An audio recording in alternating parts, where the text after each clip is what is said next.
everyone. Welcome to the first ever episode of Vigilance. Vigilance is a podcast where we'll be discussing socio-political issues in the society. You can join me every Fridays for interesting and enlightening episodes. I am your host, Folashade Adebi. Or you can follow us for more updates by searching Veegil.com on your web browser. Veegil as in Veegil.com. Well, Veegil.com is a debate platform where users get to interact and discuss issues affecting the society. You can also follow us on all our social media platforms. On Facebook and Twitter, Veegil Media. On LinkedIn, Veegil. And on Instagram, Veegil_media. I have a guest with me. Her name is Aminat. Aminat, welcome to the show. Thank you, Folashade. Hello, everyone. I'm glad to be here. It's nice having you here, Aminat. Thank you, Folashade. It's nice to be here. In today's episode, our topic today is insecurity in Nigeria. With defense being part of the exclusive list that is handled by the federal government, then the security of lives and properties then lies with the federal government. But we can see that in recent times, the actions of bandits, herdsmen, and Boko Haram members has impeded the safety of lives and properties. Then this issue has resulted in the rise in the number of deaths of citizens. Aminat, what are your thoughts on this? An interesting topic, I must say. Indeed, it is. Yeah, the thing is, if you look at it years back, Boko Haram was a major threat for us in Nigeria, particularly in the northeast.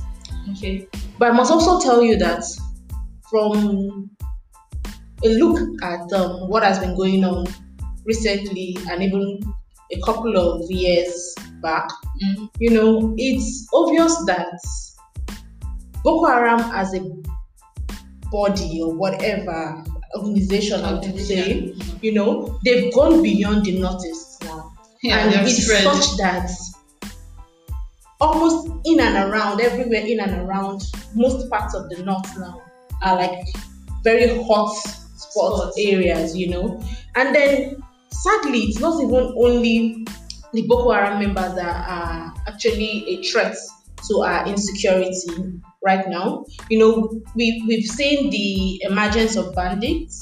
We've seen the emergence of the Fulani herdsmen as well. Yeah. And it's sad to see that a few miscreants have held a nation as Nigeria, incapacitated, and it's really pathetic, I must confess.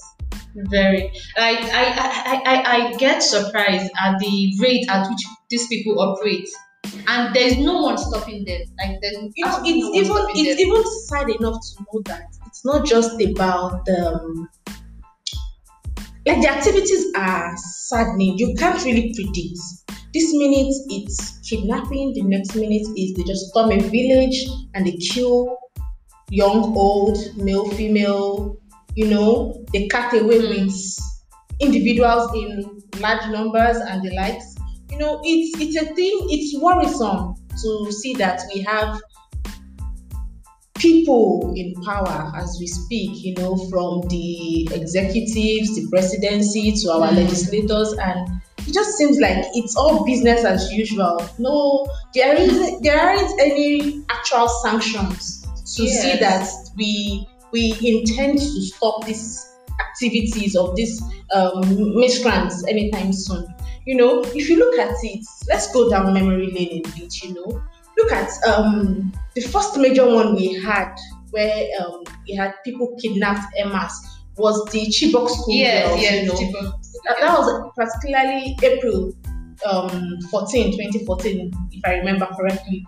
And about 276 schoolgirls, were carted away with. And funny enough, we still do not have all of them rescued.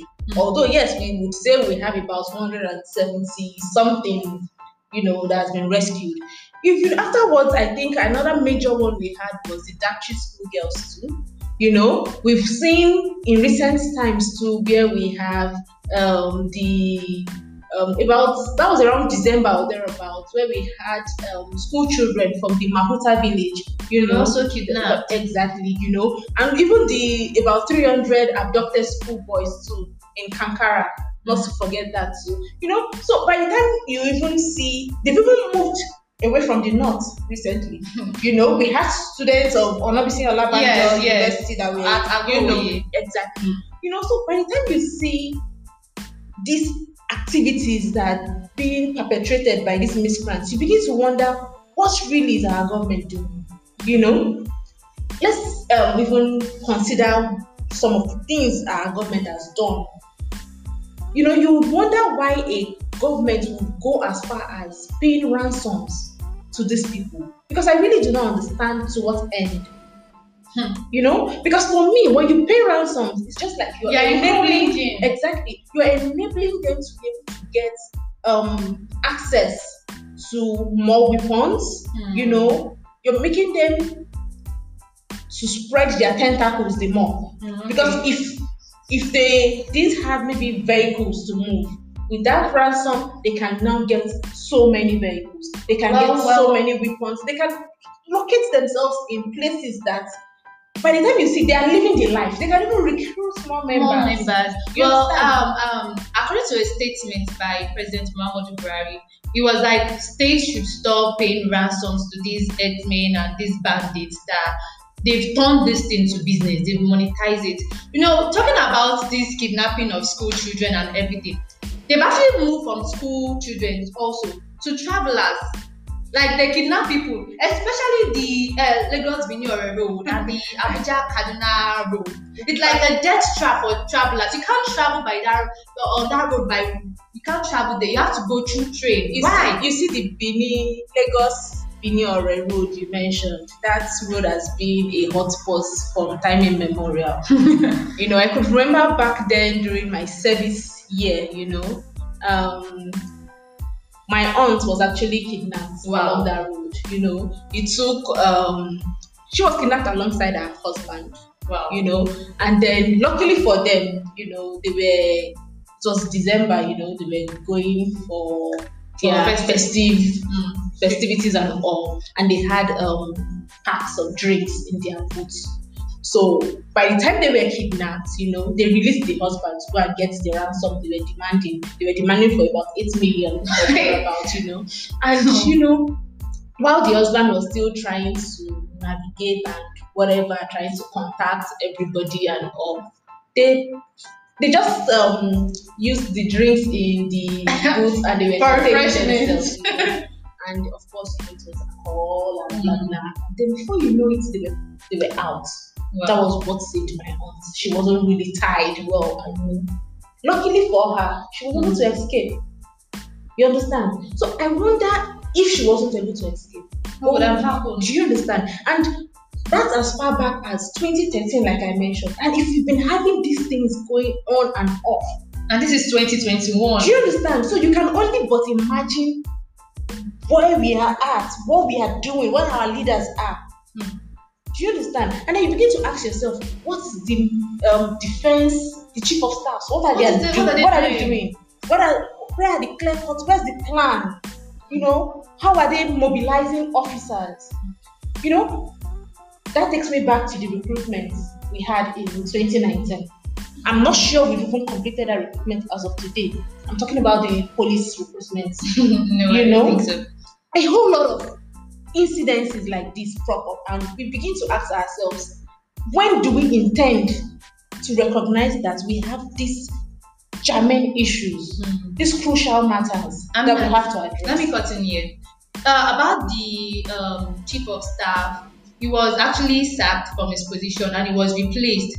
But the House of Assembly, they were like, they don't want the president to be in charge of the chief of staff. I feel they want to kind of like reduce the power of the president.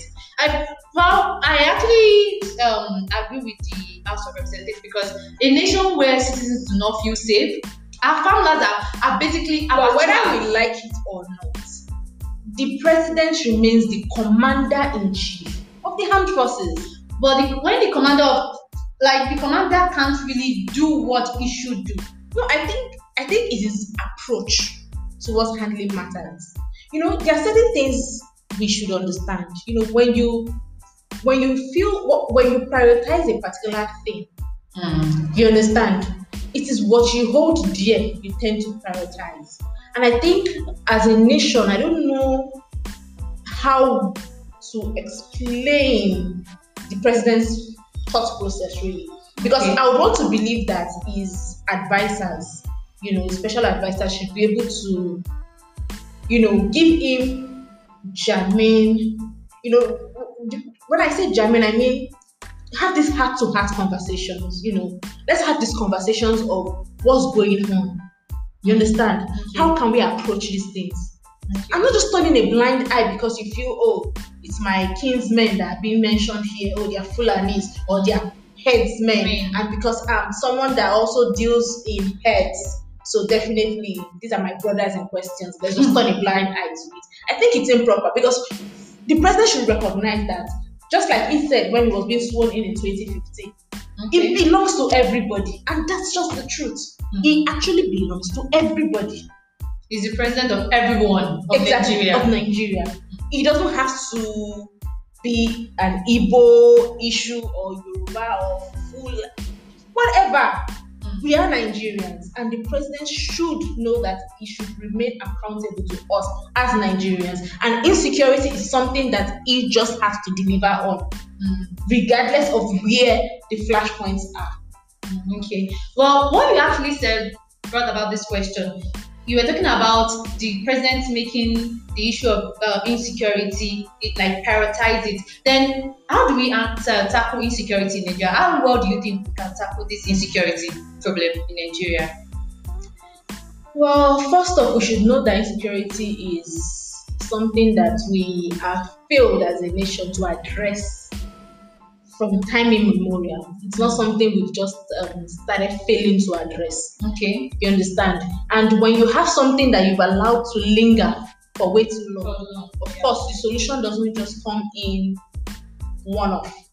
It's going to be a gradual process at the same time. You understand? If you look back, you would remember, there were times when we've had huge sums, being allocated, being, for the purchase of arms, for the army and all.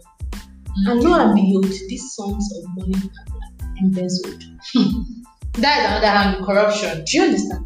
So there are certain times when we keep on saying we have plans, we've drafted pathways to do a thing, but unfortunately, some people in the system just find a way of creating this sort of loopholes, and they just milk funds off the system. And then you wonder, even the soldiers that we're expecting to go to the battlefield, yes, they've sworn an oath to defend the nation with their lives. Okay. Do you understand? But I feel it's unfair when we know that people are embezzling funds for getting them equipped with the armor tanks, the AK-47s and the likes. But we find out that someone somewhere, is gallivanting around town, enjoying, with these public funds, and we have soldiers that are being wasted in the northeast.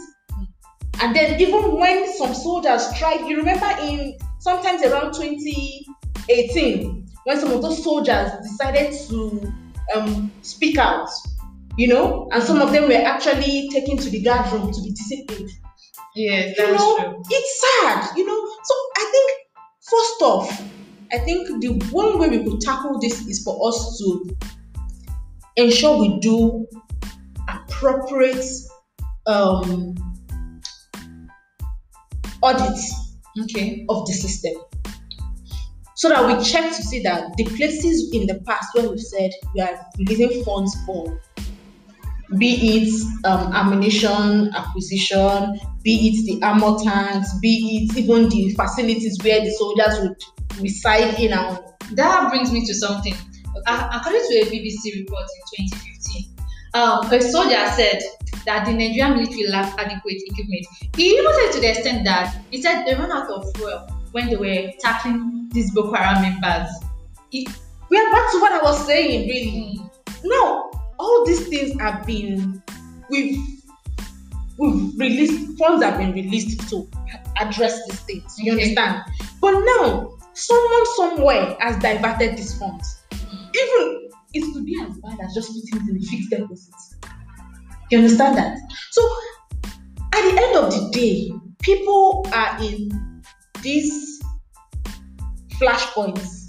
We've dispersed them there to go and tackle whatever it is without just like taking a farmer to his farm without the necessary tractor, nothing, and you're expecting results. So at the end of the day, look at the news, really. It's sad when you get to read the news and they're telling you he lost 80 soldiers. Some are even leaving the system. Some soldiers are actually resigning. So, like I said, we have to do a proper audit of the system. Okay. And then let us fish out when we see that there are any bad eggs in the system. Let's take 2, 3, 4 persons and make them as examples. Let them face the wrath of the law. Okay. And let's address these issues from ground up. It doesn't matter whosoever is found to be, guilty. Exactly. Regardless of your status in the society. If you're found wanting, you should answer. By the time we have these things, and then we now make sure that going forward, we do not just release funds and then go back home to sleep. We make sure that we follow up to see how these things are being implemented. We follow up to see with the person purchasing the arms. Do you understand? Did you actually get the ones we need? Okay. You can't be asking for a AK-47 and someone is bringing that of a something lesser. Do you understand? They are two different things. So audit has to screen all of these things. It's not just enough to say, yes, we bought guns. You understand? We should be sure that it is the type of guns we want that are actually being bought. Because when you see this Boko Haram, when you see clips of this Boko Haram videos, you see them with sophisticated guns. And you see our own military men with guns that are not even up to standard. Well, that's to tell you someone is doing his or her job on the other side. So as a nation, we have to ensure that we do our own job too. On our own front. I agree with you. We have to ensure we do that. And then by the time we get all these things, I have no doubt in our soldiers. They are trained. Nigerian soldiers are respected globally. There are several awards we've gone for. Recently we were in Mali for a peacekeeping this thing. I have no doubts when it comes to our gallant soldiers. You understand? But I feel we need to equip them with the right resource. That is what is missing, and that is what we are lacking. Okay, that's true. What other point do you think we can tackle insecurity? Well, away from just doing an audit, I think it also has to deal with reaching out to the masses too. Okay. Because the honest truth is, for you to be able to know where these people are hiding out and all of these things. Because it's funny to know that some of these people are brothers and sisters to the masses. They actually know this. At least to even show you, to buttress that point, you can see that in recent times we have someone like Sheikh Gumi as their spokesperson, someone with an intermediary between the government and the bandits. You understand? So I feel the government has to try to look for ways, even the security operatives, the chief of army staff and all the likes, Okay. They have to look for ways to gain the trust, to garner the trust of the masses, to be able to know that if they divulge information that they know, they will be safe. Because like we saw in Kaduna, where some persons actually divulged information, and then after releasing that information, the army did not act fast enough. So they were killed. And then not that the army did not act fast in their own regard. What I meant is that the army went ahead, followed through with the information they had, captured quite a handful of those miscreants Okay. and dealt with them, but they failed to keep like a backup for the masses. And then those bandits were able to launch a counter attack. You Okay. understand? They were able to launch a counter attack on the masses, killing almost everyone. That is what neighborhood. America is kind of. You know, and that's the There's something called witness protection program over there. Yeah, so because we know that most of our security operatives actually, just like I mentioned about the recruitment the other time, we don't have enough men. So sometimes when you have some men deployed to a particular location, it's difficult to cover up for another. And trust me, these bandits, herdsmen, Boko Haram, whatever you want to call them, actually, they are people that know the terrain very well. So while you are watching on one end, before you know it, they are in another location causing mayhem. So really, those are ways I feel if we can get hold of doing a proper audit, and if we can also ensure that we gain the trust of the masses, I feel these are ways we can at least address insecurity. Well, from my own point of view, it's about tackling of this insecurity with there's this high rate of harms in the society. I don't know if you notice. You see every Jack and Jill in the society having a gun. I wonder, how did they get this thing? Like, what happened? Why is there free flow of guns? Well, it's back to our politicians again. When it is time for election, you see the way we distribute arms just because we feel elections political do or talk. die affair. Prior to elections, they all have these ammunitions, distribute it. But when elections are gone, who goes back up to collect them? No one. Do you understand? So what do you think these ammunitions what use do you think they will put to? They will use to cause mayhem in the society. So that's it. To buttress your point, I was actually thinking of something about the border control. What can you say about insecurity and the border control? Well, we are surrounded by quite a number of nations. I think if you look at it, we have Chad, we have Cameroon, and we have Benin Republic too, and some others too, So I think first off, really, we have way too many security personnel, and we seem to be duplicating roles, and yet we do not know how to deploy. You understand? So I feel if we feel the army is not enough, if we feel the customs are not enough, Okay. let's substitute with others. We have NSCDC, Okay. right?